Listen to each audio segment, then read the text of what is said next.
It was, you know, always in the summer. It wasn't a regular circuit. Half mile is standard around here, yeah. The track in Clinton, it's a beautiful track.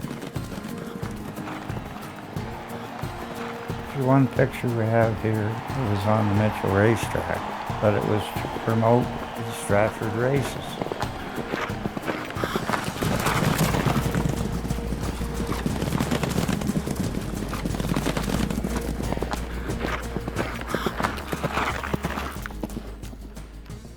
I was kind of raised on a racetrack. My dad was very enthusiastic. My grandfather really started racing in Perth County. My grandfather had a car dealership in Mitchell. Him and a guy from Listowel decided they were going to sell cars. So the pair of them went to General Motors in Oshawa and they got dealerships. I think there was 7 or 8 cars each they had to take, and Grandpa had no trouble selling them. He liked to sell cars and he was really good at it. It was prior to 1939, because that's when the war started. I can remember seeing pictures of some of the cars from the 20s, and this one up on the wall here with my grandfather, and that's my dad sitting on the fender. But Grandpa was very interested in horses, and he got his son Gordon, my dad, to get into the horse racing business, and he did very well.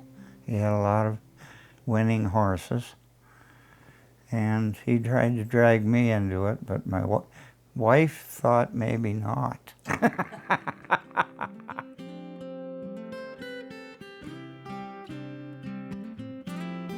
We had bought a pacer at a racetrack in Detroit. Father said it was to prompt the colts. And I always was the number 2 guy driving.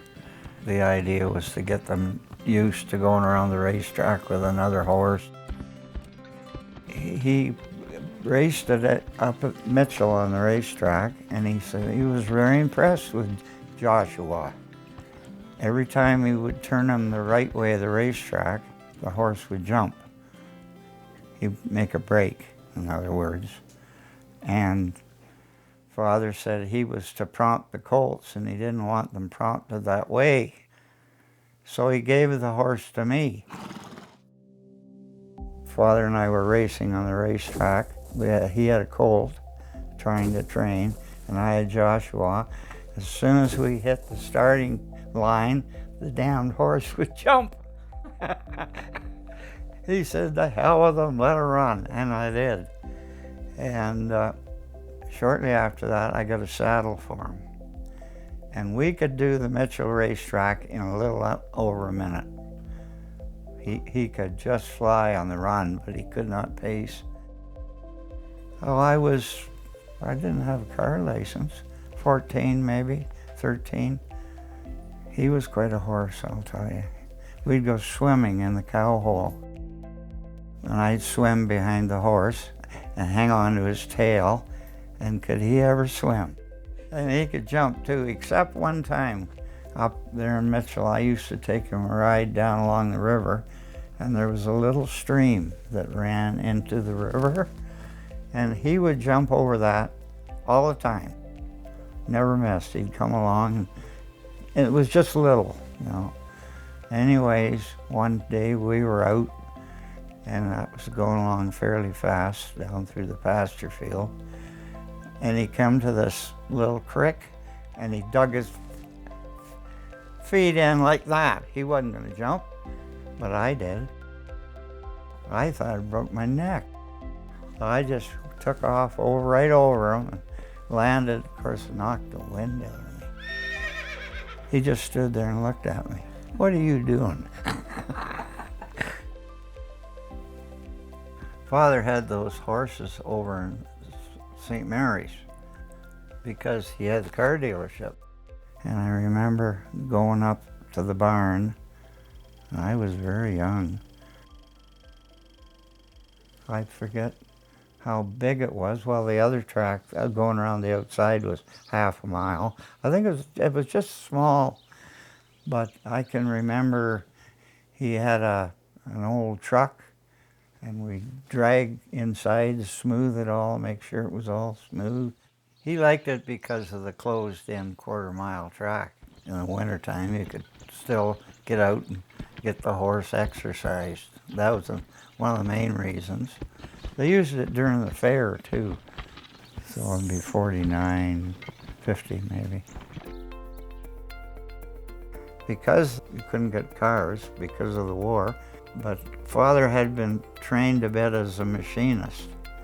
So he got a job with everybody at the CNR. There's a little story about the CNR. There was a guy there looking, well, an inspector, I think, with, of course, one of the foremen, and they were walking around looking at all what was going on. And he says, "How many men work here?"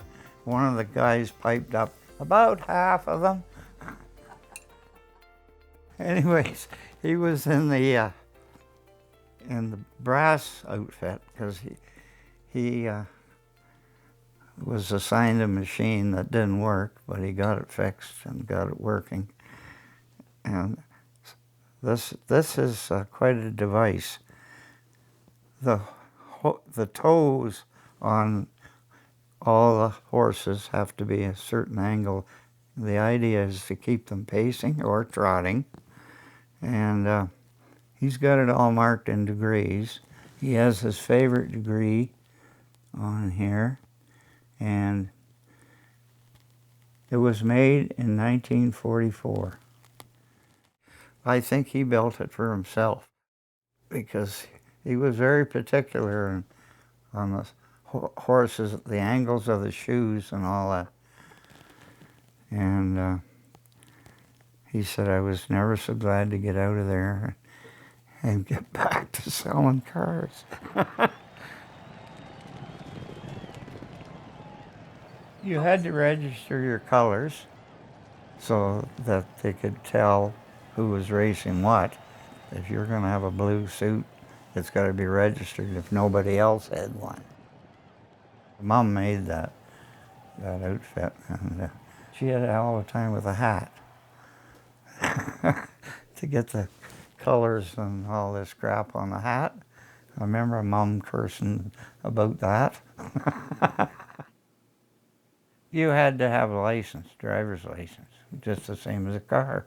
And I was something to do with going to the States that the first couple of races at Saratoga, Father had to get a driver because he didn't have an American license. Yeah, beautiful track in Saratoga. My grandfather, I never saw him behind a horse. Never did. He owned everything. Yeah, Dad just drove for him. I remember some of the purses that were quite good, like that Super Test in London. I was about 5 or 6 years old, and I sat in the stands with him at that race. And Father was out on the track, of course. This is Eddie Mac Jr., and it's for 2-year-olds. And this was presented at London to my grandfather. Super Test gas and oil, it no longer exists, but it's in pretty good shape considering I think there was quite a little bit of money involved too.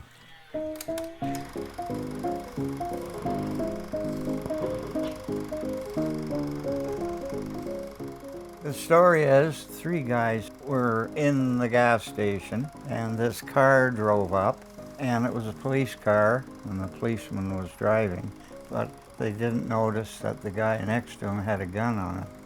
They were going to steal another car from Fawm Motors because this car was hot. And just then Dad and some other young guys pulled up out front.